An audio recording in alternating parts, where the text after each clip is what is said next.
3D Studio Max software দিয়ে group ওয়াল create করব। সর্বপ্রথম বক্সে ক্লিক করবেন। কোথায় ক্লিক করবেন? বক্সে।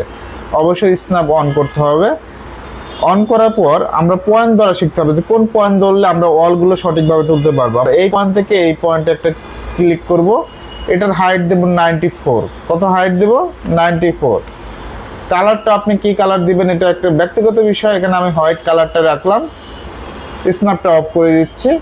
আমরা গ্রুপটা দেব 2 ইঞ্চি। কত ইঞ্চি? কপি, এখান থেকে মডিফাই, হাইটটা দেব 2। এখান থেকে আমরা কালারটা দিলাম গ্রুপের কালার, এখান থেকে 94। আশা করি পারবেন। ওকে, আবার কপি করবেন। কপি করে আমাদের যে কাজটা করতে হবে, এখান থেকে 24 দিয়ে দেবেন। টোটালি 10 ফিটের একটা ওয়াল। আর এখান থেকে 96, যেটার মানটা কত? 96। এই ওয়ালটা কিন্তু আমাদের কমপ্লিট।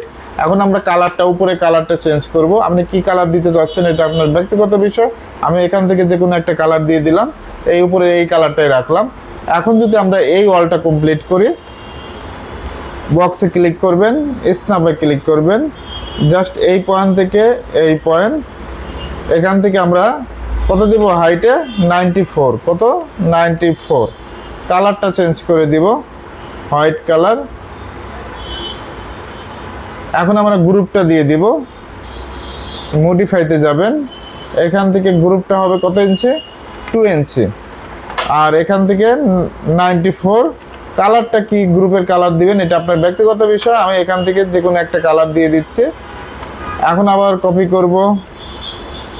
কপি করে এখান থেকে আমরা দেব হলো 24। কত? 24। আর এখান থেকে 96।